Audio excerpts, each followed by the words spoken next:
ચાલો વિદ્યાર્થી મિત્રો, ધોરણ 10 ગણિત પ્રકરણ 7 યામ ભૂમિતિ લેક્ચર 3 ની અંદર તમારું સ્વાગત છે. આપણે મિત્રો આ ચેપ્ટરની અંદર અંતરસૂત્રનો ઉપયોગ શીખી રહ્યા છીએ. તો અંતરસૂત્રના ઉપયોગથી ત્રિકોણના પ્રકાર અને બે બિંદુ વચ્ચેનું અંતર આપ્યું હોય તો અજ્ઞાત યામ, તેમજ બીજા કોઈની સંબંધ આપ્યા હોય સમાન અંતરવાળા બિંદુઓ એના યામ, એવું બધું આપણે મેળવ્યું. તો આજે આપણે અંતરસૂત્રના ઉપયોગથી ચતુષ્કોણના પ્રકાર નક્કી કરવાના છે. લ્યો, અંતરસૂત્રના ઉપયોગથી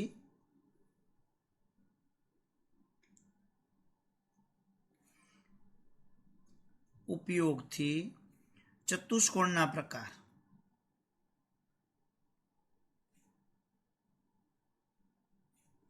એ નક્કી કરવા. હવે અંતરસૂત્ર એટલે બે બિંદુ વચ્ચેનું અંતર આપણે નક્કી કરવાનું. તો ચતુષ્કોણ હોય કે ત્રિકોણ હોય એમાં બે શિરોબિંદુ વચ્ચેનું અંતર લ્યો એટલે બાજુનું માપ થયું. તો બાજુના માપથી આપણે ચતુષ્કોણના પ્રકાર નક્કી થશે. એટલે બાજુનું માપ આપણે અંતરસૂત્રથી શોધશું અને પછી ચતુષ્કોણનો પ્રકાર નક્કી થાય. તો બાજુ અને વિકર્ણો એના માપ ઉપરથી ચતુષ્કોણ કેવો છે એનો અભ્યાસ આપણે ખૂબ જ સારી રીતે 9મા ધોરણની અંદર કરી ગયા. 2 જ ચેપ્ટર હતા. તો આપણે બાજુ અને વિકર્ણો સાથે ચતુષ્કોણનો કેવો સંબંધ છે કે કહી શકાય, તો એ આપણે અહીંયા થોડુંક તાજું કરી લઈએ. અગાઉ આપણે શીખાવ હોય 9મા ધોરણમાં અને સ્વાભાવિક છે ભૂલાઈ ગયું હોય, તો આપણે એને થોડુંક તાજું કરી લઈએ. તો તેમાં આપણે ચતુષ્કોણ બાજુઓ પરથી કેવા પ્રકારે કેને કહી શકાય તો એ આપણે લઈએ. તો પહેલા તો 4 શિરોબિંદુથી ચતુષ્કોણ રચાય, જેમાં 4 બાજુ અને 2 વિકર્ણો હોય આપણે જાણીએ. બરાબર? એટલે આપણે કહી શકીએ કે ચતુષ્કોણને 4 બાજુ અને 2 વિકર્ણો હોય.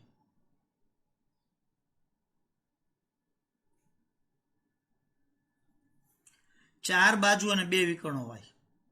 હવે એ 4 બાજુ એટલે આપણે આમ ગણીએ કે આવો કોઈ ચતુષ્કોણ હોય. જો તો આ 4 બાજુ થઈ ગઈ, બરાબર, અને 2 વિકર્ણો.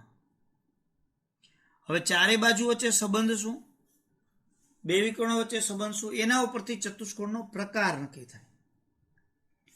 તો ચતુષ્કોણને 4 બાજુ અને 2 વિકર્ણો છે. હવે એના ઉપરથી આપણે ચતુષ્કોણનો પ્રકાર નક્કી કરવો હોય. હવે તો આપણે કહીએ કે તે પરથી ચતુષ્કોણના પ્રકારો.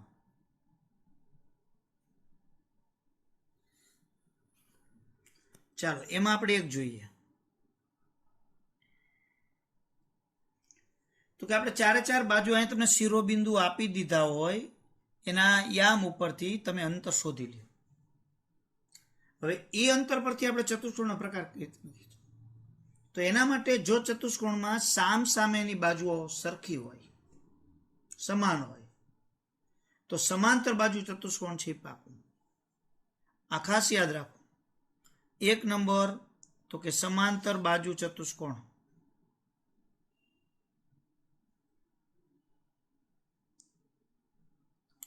ટૂંકમાં એને સબાચકો કહેવાય.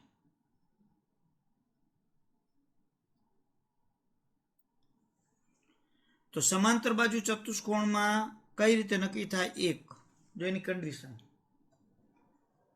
જો ચતુષ્કોણમાં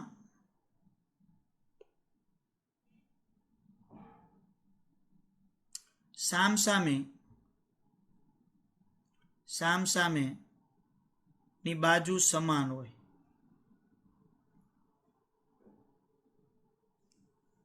એટલે સમાંતર બાજુ ચતુષ્કોણ, બીજું જોવાનું જ નહીં. સામસામેની બાજુની બંને જોડ સમાન હોવી જોઈએ. તો અથવા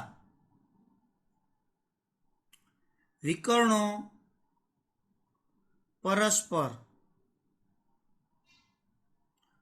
દુભાગે, એટલે કે બંને વિકર્ણોના મધ્યબિંદુ સમાન, બંને. પણ આપણે અત્યારે મધ્ય બિંદુ આવશે એના વિશે અત્યારે કંઈ શીખવું નથી. આપણે આના પછીના લેક્ચરમાં અથવા એના પછીના લેક્ચરમાં આવશે. પણ વિકર્ણો પરસ્પર દુભાગી ફાઇનલ એટલે બંને વિકર્ણોના મધ્ય બિંદુ સમાન. તો અત્યારે સામ સામેની બાજુ સમાન હોય એટલે સમાંતર બાજુ ચતુષ્કોણ. એટલે આ એક સમાંતર બાજુ ચતુષ્કોણની વાત થઈ. હવે ત્યાર પછી આપણે જોઈએ સમબાજુ ચતુષ્કોણ.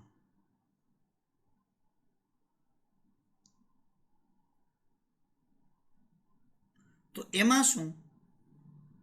તો કે ચતુષ્કોણની ચારેય બાજુ સમાન, બીજું કાંઈ નહીં.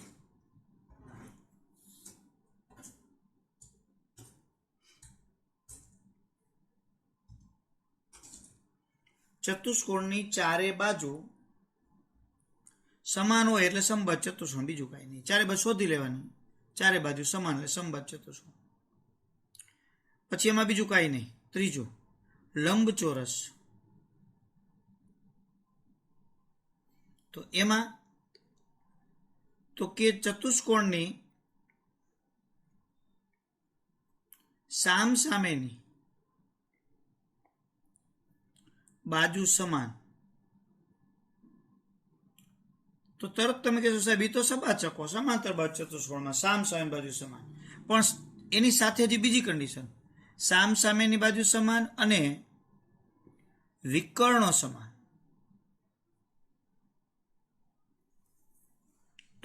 તો લંબચોરસ થાય. હજી એવું પણ થઈ શકે પાસેની બે બાજુના વર્ગનો સરવાળો અને તેને અનુરૂપ વિકર્ણનો વર્ગ અને સામસામેની બાજુ સરખી, તો પણ સમાંતર લંબચોરસ થાય. પણ આ એના કરતાં સહેલું પડે એટલે અહીંયાથી પણ તમારે એ થઈ જાય. ત્યાર પછી ચોથું ચોરસ. એમાં ચતુષ્કોણની ચારે બાજુ સમાન અને આમાં ચારે બાજુ સમાન, જો આમાં સામસામેની બાજુ સમાન અને વિકર્ણ સમાન.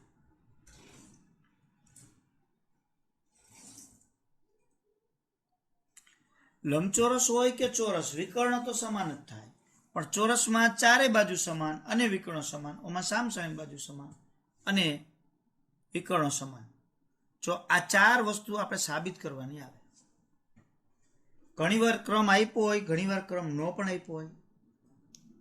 તો આપણે એ ચારે વસ્તુ છે એ બધી ચકાસવી પડે. બીજું કે ચતુષ્કોણ બનવા માટે 4 શિરોબિંદુ પૈકીના 3 સમરેખ ન હોવા જોઈએ. એ ખાસ યાદ રાખવાનું છે. નોંધમાં જો કોઈ પણ ચતુષ્કોણ માટે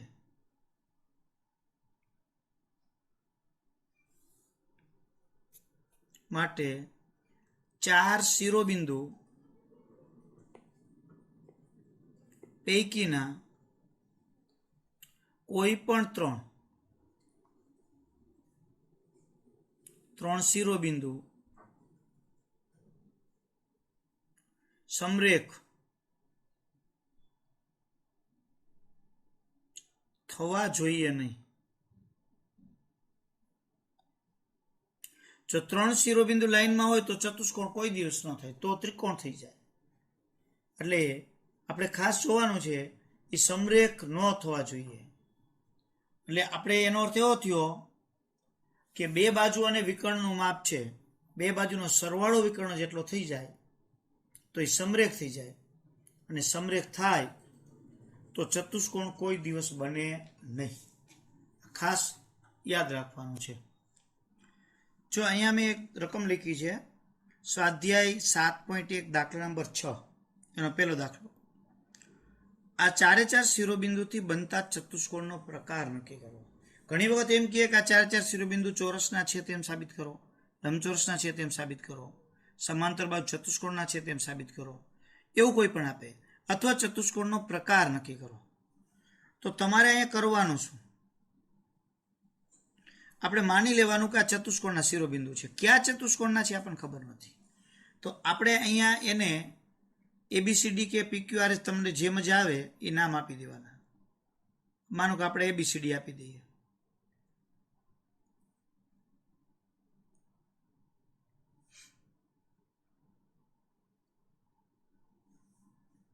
આપેલ છે તો છે. ચાલો હવે આપણે અહીંયા 6 માપ થાય 6. એવું નહીં માની લેવાનું કે ABCD જ ક્રમ ચતુષ્કોણ આવશે, ગમે તે આવી શકે. 6 માપ ક્યાં? જો A સાથે B, A સાથે C અને A સાથે D. અને AB, AC ને AD 3 માપ થયા. પછી BC અને BD 5 થયા અને CD 6. તો અંતરસૂત્રનો ઉપયોગથી પહેલા આપણે AB શોધી લઈએ. તો AB આપણે શોધવો હોય તો વર્ગમૂળની અંદર આપણે જાણીએ છીએ કે x1 - x2 સ્ક્વેર વત્તા y1 - y2 સ્ક્વેર. સામે જ આગળ જવા દો તો એ વાંધો નહીં. હાલો, AB એટલે આપણે અહીંયા ધ્યાન રાખવાનું. AB એટલે કોણ થાય? -1 જો એનો સ્ક્વેર વત્તા -2 અને 0 એનો સ્ક્વેર. તો -1 ને -1 એટલે -2 નો સ્ક્વેર એટલે 4. અહીંયા 2 નો સ્ક્વેર એટલે 4 એટલે વર્ગમૂળની અંદર 8. હવે 8 નું વર્ગમૂળ ન નીકળે એટલે ભાગ થાય 4 ગુણ્યા 2. તો 4 નું વર્ગમૂળ 2, 2 નું એમનું એટલે 2√2. હાલો, પછી BC એ AC ક્રમમાં લઈએ તો A સાથે B ને A સાથે C. હવે તો ડાયરેક્ટ જ મૂકવાનું. તો -1 અને -1 એટલે +1, -2 અને +2 એટલે -2, બાદ બાકી થાય એટલે. તો આ બે 0 થઈ ગયા, જવાબ દો. -2 અને -2 એટલે -4 નો સ્ક્વેર. જો અહીંયા જો એસીમાં એટલે -2 અને -2 એટલે 2 ને 2 4, 4 નું વર્ગ 16 ડાયરેક્ટ મૂકી શકો. 16 નું વર્ગમૂળ 4. હાલો, પછી AD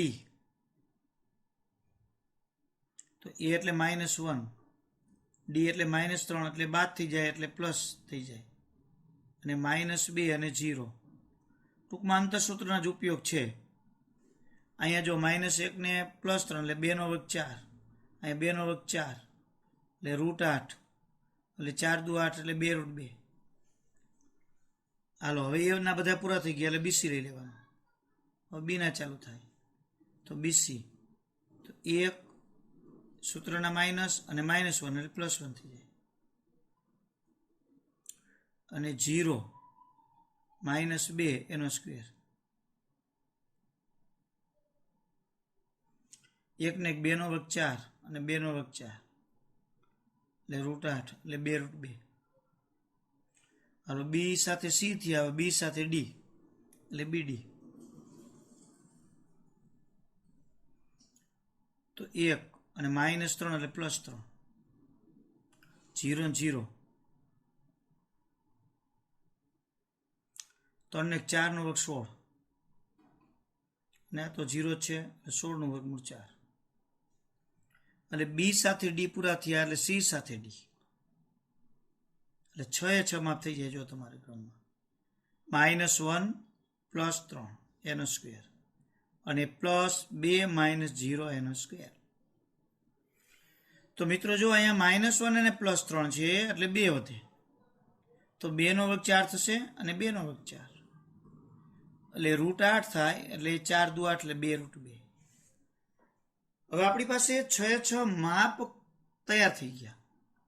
1 2 3 4 5 ને 6. તો હવે જો અહીંયા આપણે ક્રમમાં આમ જોઈએ, પેલા જ વિચારીએ તો કે અહીંયા 4 માપ સરખા છે. જો એક AB નું, AD નું, BC નું અને CD નું. તો અહીં AB બરાબર કોણ આવે છે? AD બરાબર BC અને બરાબર CD. તો એ બધી બાજુ થઈ એના માપ 2√2, જે ચતુષ્કોણની બાજુ થશે. અને AC બરાબર BD બરાબર 4 વિકર્ણો. તો તેથી હવે આપણે જોઈ શકીએ કે આપણે ચતુષ્કોણ ABCD લઈએ. જો આપણે રફમાં કામ કરી લેવાનું આમ થોડુંક, આ ABCD તો એની ચારે ચાર બાજુ સરખી છે, તો ચારે બાજુ સરખી થઈ. જો AB, AD, BC અને CD, તો જેની ચારે બાજુ સરખી હોય કાં ચોરસ હોય કાં સમબાજુ હોય. ચારે બાજુ સમબાજુમાં સરખી છે, પણ સાથે વિકર્ણ સરખા છે, તો એનો નક્કી થઈ ગયું કે ચોરસ જ છે. તો બરાબર, તેથી ચતુષ્કોણ ABCD માં ચારે બાજુ સમાન અને વિકર્ણો સમાન, તેથી આપેલ શિરોબિંદુ ચોરસના છે. તો આમ ચતુષ્કોણ એ ચોરસ છે એવું સાબિત થયું. તો આ રીતે બાજુઓના માપ પરથી આપણે ચતુષ્કોણનો પ્રકાર નક્કી કરી શકીએ. જો મિત્રો, સ્વાધ્યાય 7.2 નો દાખલા 6નો આ બીજો દાખલો, પેલો તો આપણે ગણ્યો. આમાં ચતુષ્કોણનો પ્રકાર નક્કી કરો. ચતુષ્કોણ થશે કે કેમ? જો થાય તો એ જ વસ્તુ છે, તો આપણે આને નામ આપી દઈએ -3 અને 5, B 3 અને 1. હવે કોઈને ફાવી ગયું હોય કે સાહેબ આ તો હવે આવડે, તો એને વિડીયો જોયા વિના સ્ટોપ કરી અને ગણવાનું ચાલુ કરી દેવાય. માનો કે આપણે AB અંતર લઈએ તો x1 - x2 square, y1 - y2 square. હાલો, દરેક છે એ પોતાની બુકની અંદર 6 માપ છે એ મને ગણવા.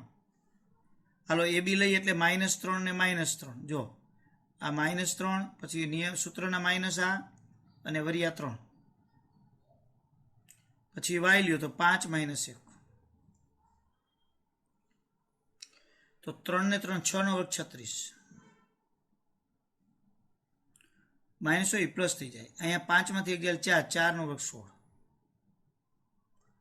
36 ને 16 એટલે 52, વર્ગમૂળની અંદર 52. વર્ગમૂળમાં 52 છે તો એનું વર્ગમૂળ નીકળે. હા, 13 ચોક 52. જો 4 × 13, તો 4 નું વર્ગમૂળ 2, 2√13. આ રીતે મેળવવાનું.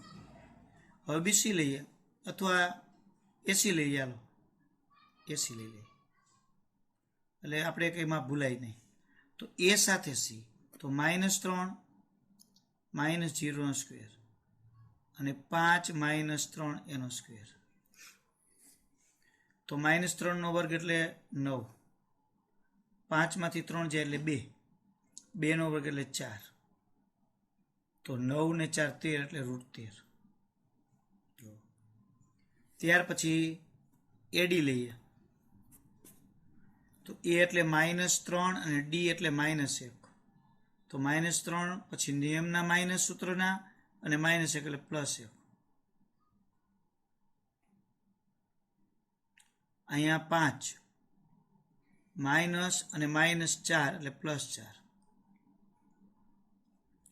તો અહીંયા -2 નો વર્ગ એટલે 4, અહીંયા 5 ને 4 9, 9 નો વર્ગ એટલે 81,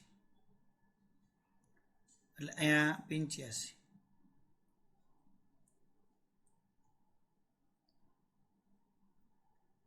બરાબર, 81, 2 નો 4 એટલે 85. ત્યાર પછી BC લઈએ, તો BC માં 3 અને C માં 0 અને 1 અને -3 નો સ્ક્વેર, તો 3 નો વર્ગ 9, અહીંયા 2 નો વર્ગ 4 એટલે √13.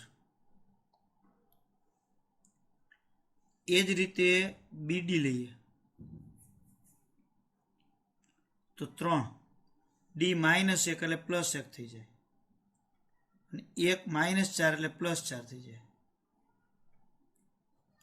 3 ને 4, 4 નો વર્ગ 16, અહીંયા 4 ને 5, 5 નો વર્ગ 25, 25 ને 16 √41 થઈ ગયા. ચાલો, હવે આપણે આ BD પછી લઈએ CD, એટલે આપણા 6 માપ તૈયાર થઈ ગયા. જો CD માં 0 ને -1 એટલે +1 થઈ જાય, અને 3 અને -4 એટલે +4 થઈ જાય, એટલે 1 નો વર્ગ 1 અને 7 નો વર્ગ 49 એટલે 50. જો અહીંયા વર્ગમૂળ કાઢો તમે તો 25 દુ 50, 25 નું વર્ગમૂળ 5 √2. હવે અહીંયા 6 માપ તૈયાર થઈ ગયા. હવે આગળના દાખલામાં તો દેખીતી રીતે બાજુઓના માપ આપણને સરખા મળતા હતા, દેખીને ખબર પડી જતી હતી. આમાં સમાનમાં ફક્ત 2 માપ જ છે. જો બીસી અને એસી એવું આવશે જ નહીં, કાં 2 જોડ સમાન આવશે કાં 4 સમાન, પણ અહીંયા સમાન નથી. તો એનો અર્થ થયો કે ચતુષ્કોણ ન બનતો હોય કદાચ. તો હવે તમારે અહીંયા કરવાનું શું? અહીંયા તમારે એટલું કરવાનું છે કે 6 માપ છે, એમાંથી કોઈ એવા 2 માપનો સરવાળો ત્રીજા માપ જેટલો થાય છે, અંદર ચેક કરવાનું. 2 માપનો સરવાળો ત્રીજા માપ જેટલો. તો કે અહીંયા જો આપણે જોઈએ તો √13 ને √13 છે ને 2√13, તો આ 2 નો સરવાળો આના જેટલો થાય છે. એટલે અહીંયા આપણે શું કરવાનું? એસી વત્તા બીસી બરાબર √13 વત્તા √13 એટલે 2√13 બરાબર કોણ થયું? AB. આમ એસી વત્તા બીસી બરાબર AB. તેથી એ બી સી સમરેખ છે. તો બે અંતરનો સરવાળો ત્રીજા અંતર જેટલો થતો હોય તો સમરેખ હોય, તો એબીસી 3 બિંદુ સમરેખ થયા. તેથી આપેલ શિરોબિંદુ, હવે જે ચતુષ્કોણના શિરોબિંદુ આપ્યા હોય એના 3 સમરેખ હોય તો ચતુષ્કોણ કોઈ દી ન બને. તો આપેલ શિરોબિંદુથી ચતુષ્કોણ રચી શકાય નહીં. લ્યો,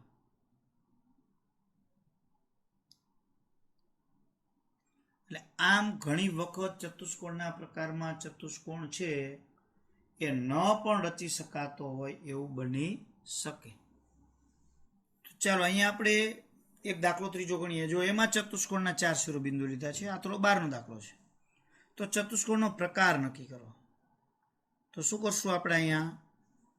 તો એ જ રીતે અહીંયા આપણે A -2 -3, B 6 અને 3, C 3 7 અને D -5 અને 1 લેતા. તો હવે આપણે અહીંયા AB પહેલા શોધી લઈએ. દાખલામાં એક વખત તો સૂત્ર મૂકવું જ.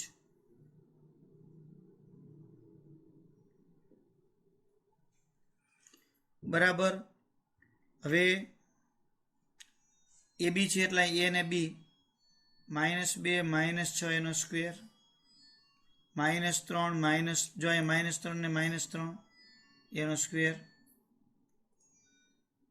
-2 ને -6 એટલે 8, 8 નો વર્ગ એટલે 64. અહીંયા 3 ને 3 6, 6 નો વર્ગ એટલે 36 એટલે 200, 100 નો વર્ગ 10. પછી AB પછી 80. તો અહીંયા -2 -3 એનો સ્ક્વેર. હવે જો ડાયરેક્ટ મૂકવાનું -3 -7 જો ક્રમમાં આપણે જોતું જ જવાનું. અહીંયા -2 -3 -5 નો વર્ગ એટલે 25. અહીં 10 તો 10 નો વર્ગ એટલે 100 એટલે વર્ગમૂળમાં 125 એટલે 25 × 5 125 એટલે 5√5 અને ભાગ પડે 25 × 5 તો 25 નું વર્ગમૂળ 5 અને 5 નું ન નીકળે એટલે 5√5. એટલે આ રીતે આપણને એના માપ છે એ મળે છે. એ રીતે બધી બાજુઓના માપ છે એ આપણે શોધવાના. હવે AB લીધું, AC લીધું, તો હવે અહીંયા લઈએ AD. તો -2 અને +5 થાય. જો અહીંયા D અહીંયા તો -3 ને +1 છે તો -3 -1.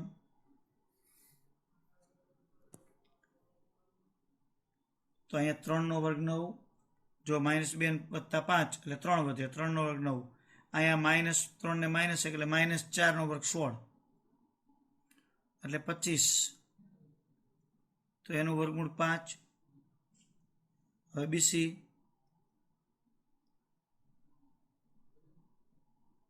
તો અહીંયા 6 - 3 એનો સ્ક્વેર,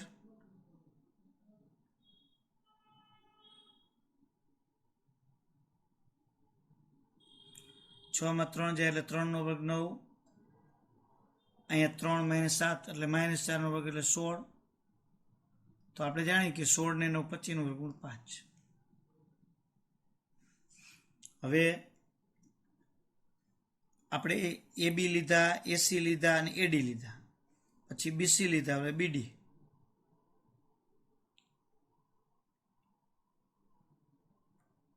છ -5 એટલે +5 એનો સ્ક્વેર,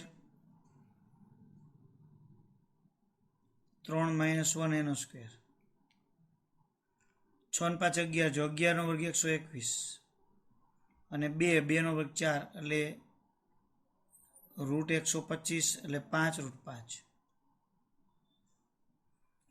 ત્યાર પછી લઈએ આપણે CD, તો 3 -5 એટલે +5 એનો સ્ક્વેર, 7 - 1 એનો સ્ક્વેર, 5 ને 3 8 નો વર્ગ 64, 6 નો વર્ગ 36 એટલે √100 એટલે 10. હવે અહીંયા આપણી પાસે 6 માપ તૈયાર થઈ ગયા. જો આ એક 10 છે, બીજો 10 છે, બે 5 છે અને 5√5 ને 5√5 છે. તો કુલ 6 માપ છે, એમાં બબેની જોડીમાં સરખા છે. તો એનાથી એક સામેની બાજુ સરખી ને વિકર્ણ સરખા. તો વિકર્ણ બાજુ કરતા મોટા જ હોય, એટલે વિકર્ણ બાજુ કરતા મોટા હોય એટલે આપણે અહીં શું કરવાનું કે માનો કે 10 મોટા કે 5√5, તો આ 5 કરતા તો 10 મોટા ફાઇનલ થઈ ગયું. તો આપણે અંદર વર્ગમૂળની સંખ્યા જોઈ લેવાની. જો 125 મોટા છે અને 10 100 છે, તો એનો અર્થ 5√5 મોટા છે. તો 5√5 વાળા કોણ? AC અને BD વિકર્ણ થાય. તો અહીં બાજુઓ કેને બાજુ લેશું? એક AB, સામે સરખી કોણ 10 વાળી તો CD, પછી બીજી બાજુ તરીકે કોણ લેશું? 5 વાળી એટલે BC અને AD બાજુ સમાન છે. અને વિકર્ણો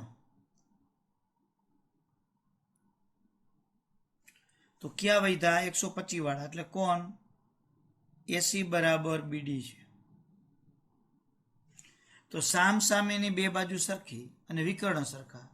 તો તેથી આપેલ શિરોબિંદુ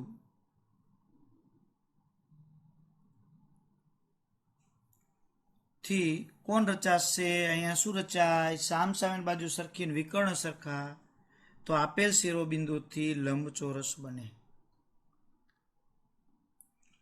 જેની સામેની બાજુ સરખી હોય વિકર્ણ સરખા હોય એ લંબચોરસ થાય. એટલે અહીંયા તમારે લંબચોરસ એનો પ્રકાર થયો. ચાલો મિત્રો, અંતરસૂત્રનો ઉપયોગ કરી અને વધુ આપણે હજી કેવા દાખલા ગણી શકીએ. કાટકોણ ત્રિકોણ આપેલ હોય, એના શિરોબિંદુ પણ તમને આપ્યા હોય અને એમાં ખૂટતો કોઈ પણ યામ હોય તો શોધવું હોય તો આપણે ખબર છે કાટકોણ ત્રિકોણમાં પાયથાગોરસનું સૂત્ર ચાલે. એમાં બાજુઓના માપની જરૂર પડે, તો આપણે બાજુના માપની જરૂર પડે એ બધું ચાલે. હવે જો અહીંયા રકમ લખી છે ABC 3 શિરોબિંદુ છે, એવા શિરોબિંદુ વાળા ત્રિકોણ ABCમાં ખૂણો B બરાબર 90 તો એ શોધો. લ્યો, જો ખૂણો B 90 એટલે કાટકોણ ત્રિકોણ, તો એમાં પાયથાગોરસનું સૂત્ર મૂકીએ, કર્ણનો વર્ગ બરાબર બાકીની બે બાજુનો વર્ગનો સરવાળો. તો એ કર્ણનું માપ ક્યાં? બાજુનું માપ ક્યાં? તો એ શોધવા પડે. તો એના માટે આપણે પહેલા શું કરવાનું? પહેલા માપ જ શોધી લેવાના, હંમેશા ટેવ રાખવી. AB, BC અને AC ના માપ શોધી લ્યો. અહીંયા પાયથાગોરસ માટે વર્ગની જરૂર પડશે, તો પછી વર્ગ જ શોધી લઈએ. તો માનો કે આપણે AB નો વર્ગ શોધીએ, તો વર્ગ કરીએ તો વર્ગમૂળ નિશાની ન આવે, તો x1 - x2 નો સ્ક્વેર, y1 - y2 નો સ્ક્વેર. તો મૂકીએ કિંમત, તો તો x1 x2 એ બીમાં 2 - 4 નો સ્ક્વેર અને 3 - 5 એનો સ્ક્વેર. તો 2 - 4 એટલે -2 નો વર્ગ એટલે 4. 3 - 5 એટલે -2 નો વર્ગ એટલે 4 એટલે 8 થયા. લ્યો આપણને એક માપ મળી ગયું. એ જ રીતે બીસી નું શોધી લઈએ. હવે બીજી વાર આપણે સૂત્ર મૂકવાની જરૂરિયાત નથી. બીસી તો બી અને સી આ રહ્યા. જો 4 - a અને 5 - 2. તો અહીંયા સાદરૂપ થાય નહીં 4 - a નું, તો અહીંયા વિસ્તરણ કરવું પડે. તો પહેલા પદનો વર્ગ 2 ગુણ્યા બંનેનો ગુણાકાર એટલે 8 વત્તા એનો વર્ગ 5 - 2 એટલે 3, 3 નો વર્ગ 9. તો અહીંયા આવ્યું શું? એ વર્ગ. સાદરૂપ આપી તો -8a અને 16 ને 9 25. ચાલો ત્યાર પછી લઈએ એસી નો સ્ક્વેર. તો એ અને સી એમાં પણ 2 - a અને 3 - 2. તો અહીંયા 2 નો વર્ગ 4 -2 ગુણ્યા બંનેનો ગુણાકાર એટલે 4 વત્તા a સ્ક્વેર અને 3 - 2 એટલે 1, 1 નો વર્ગ 1. તો આ એ વર્ગ પછી -4 4 ને 5. તો અહીંયા આપણને ત્રિકોણની ત્રણેય બાજુઓના માપ મળી ગયા. હવે આપણે કદાચ કેટલી વાર આપણને ન ખબર પડે તો ત્રિકોણ દોરી નાખવાનો. જો જે કાટખૂણો આપ્યો છે આપણને બી, એ જ કાટખૂણે લેવાનો. તો હવે અહીંયા આપણને ખબર પડી જાય કે ત્રિકોણ ABC માં ખૂણો બી બરાબર 90. તો પાયથાગોરસના પ્રમેય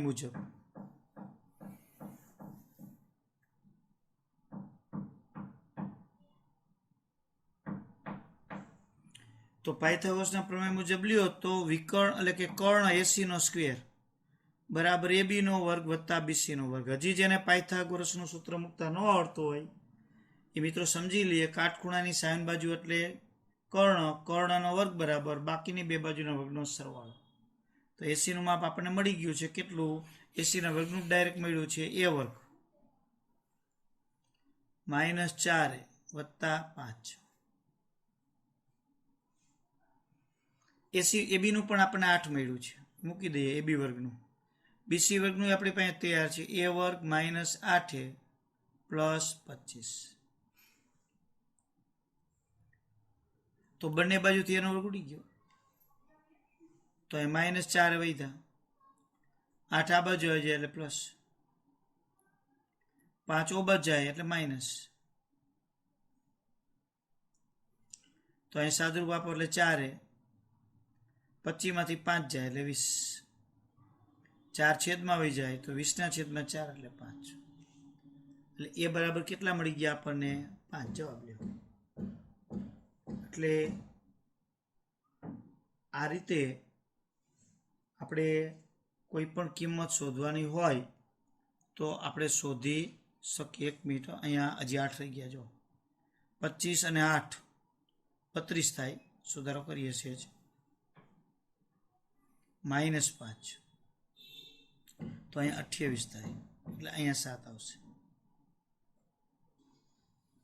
એટલે એ બરાબર 7.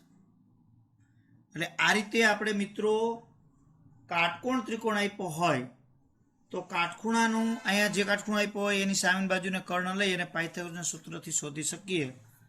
હવે અહીંયા જો એટલે અહીંયા 25 ને 8 33 થાય એટલે આ બધું બરાબર છે. હવે મિત્રો આપણને કાટખૂણો આપ્યો હતો પણ કેટલીક વખત એવું બને કાટખૂણો આપ્યો જ ન હોય, ખાલી કાટકોણ ત્રિકોણ છે એમ કીધું છે. તો કયો કાટખૂણો સમજવો? તો તમારે 3 સિચ્યુએશન થાય. એકવાર બી કાટખૂણો લઈને સૂત્ર બનાવીને કિંમત મૂકવાની, પછી વળી એ કાટખૂણો લઈને સૂત્ર બનાવીને કિંમત મૂકવાની, સી કાટખૂણો લેવાનો અને સૂત્ર બનાવીને કિંમત મૂકવાની. આ 3 માપ તો એના જ રહીએ. એ પહેલાં તેમાં શોધી લેવાનું કહું છું. પછી ઓલી સિચ્યુએશન બદલાય તો 3માં તમારે ત્રિકોણ એટલે કે એ શોધવો પડે. હવે એ મળી ગયા ઘણી વખત આ એની કિંમત આ તમે જો આની અંદર મૂકો અને જવાબ 0 કે ઋણ આવતા હોય તો એની કિંમત શક્ય નથી, એવું પણ બની શકે. એટલે આપણે એ જે કિંમત છે એ ત્રણેયમાં વારાફરતી ત્રિકોણની અંદર લેવાની અને પછી એની કિંમત, જો આમાં તો થતું જ નથી, આમાં તો એક જ ખૂણો આપ્યો છે એટલે લગભગ એવું ન થતું હોય. જો અહીં તમે મૂકી દો તો 7 નો વર્ગ 49 અને 8 હતા 56, 49માંથી 56 બાદ કરો એટલે -6 અને 25 એટલે 0 ન થાય. અહીંયા 49 અને 28, 7 ચોક 28, 49 ને 5 એટલે 54, 54માંથી 28 ને તમે બાદ કરી નાખો એટલે 26, એટલે અહીંયા પણ 0 થતું નથી. જો બાજુનું માપ 0 થતું હોય તો એ છે શક્ય નથી. એટલે પહેલાં આમ ગણતરી કરી નાખવાની, પછી જો 0 થાય તો લખવાનું કે એ બરાબર આટલા લેતા બીસી બરાબર 0 થાય છે, તેથી આ કિંમત શક્ય નથી. એવું આપણે કરી શકીએ, એવું આપ્યું હોય તો. બાકી તમારે કાટનું ત્રિકોણના ખૂણો ન આપ્યો હોય તો બધા ખૂણા વારાફરતી લઈ અને તમારે દરેક માટે એ શોધવો પડે. એટલે આ રીતે આજે આપણે અંતરસૂત્રનો ઉપયોગ કરી અને ચતુષ્કોણના પ્રકાર અને કાટકોણ ત્રિકોણની અંદર અજ્ઞાત કિંમત એ શોધવાના દાખલા જોયા. હવે આપણે અહીંયા જો તમારી ચોપડીની અંદર એક સચિત્ર દાખલો આપ્યો છે, દાખલા નંબર 5. એક વર્ગખંડમાં 4 મિત્રો, અહીંયા આકૃતિ બતાવી છે એ મુજબ ABCD સ્થાને એ બેઠા છે. પછી ચંપા અને ચમેલી વર્ગમાં આવે છે અને થોડીક મિનિટોનું અવલોકન બાદ ચંપાએ ચમેલીને પૂછ્યું, શું તું માને છે કે ABCD ચોરસ છે? આ 4 સ્થાન છે એ જોડવાથી એ ચોરસ બનશે? ચમેલી અસહમત થાય છે. તો તમારે અંતરસૂત્રનો ઉપયોગ કરી અને એ સાબિત કરવાનું છે કોણ સાચું છે અને કોણ ખોટું. તો હવે અહીંયા તમારે કરવાનું શું થાય, તો અહીંયા એ સ્થાન, તો એ સ્થાન છે એ આ 4 મિત્રો બેઠા છે એમાં એ સ્થાને બેઠા છે, એના યામ ક્યાં થાય જો એ નક્કી કરવા પડે. અહીંયા તમે x અક્ષ ઉપર લંબ દોરો એટલે 3 અને y ઉપર લંબ દોરો એટલે 4, એટલે એ બિંદુ થશે 3, 4, એટલે સીધું જ તમારે લખો આન્સરમાં અહીં a 3, 4. બી જાતે જ નક્કી કરો એ શું થશે, આમ 6 x અક્ષ ઉપર અને 7 એટલે 6, 7. સી 9, 4. ડી 1 અને 6, 6 અને 1. તો 4 શિરોબિંદુ નક્કી થઈ જાય. પછી બાજુઓ બધી શોધી લેવાની, AB, AC, AD, BC, DC અને CD. 4 6 મળી જાય. પછી જોવાનું કે 4 બાજુ સરખી વિકર્ણ સરખા આવે છે, AB, BC, CD અને AD નું માપ સરખું આવે છે અને AC અને BD નું સરખું આવે છે. જો હા તો વિકર્ણો છે એ બધું સરખું થયું, બાજુનું વિકર્ણો બધી બાજુ અને વિકર્ણો, તેથી તે ચોરસ છે. તો પછી એમાં લખવાનું કોને કીધું હતું ચોરસનું, તો ચંપાએ ચમરીને પૂછ્યું હતું. તો જો ચોરસ થાય તો ચંપા સાચી છે તો એની સાથે સહમત છે, નહીં તો ચમેલી સાચી છે એની સાથે સહમત છે. તો આ રીતે આપણે એ દાખલો પણ ગણી શકીએ. તો આ રીતે અહીંયા આપણે સ્વાધ્યાય 7.1 સુધીના તમામ મુદ્દા, દાખલાઓ અને એની પ્રેક્ટિસ પણ આપણે કરી. તો હવે આના પછી આપણે વિભાજન સૂત્રનો ઉપયોગથી દાખલા કેવી રીતે ગણવા એ જોશું. અત્યારે આટલું રહેવા દઈએ. અસ્તુ.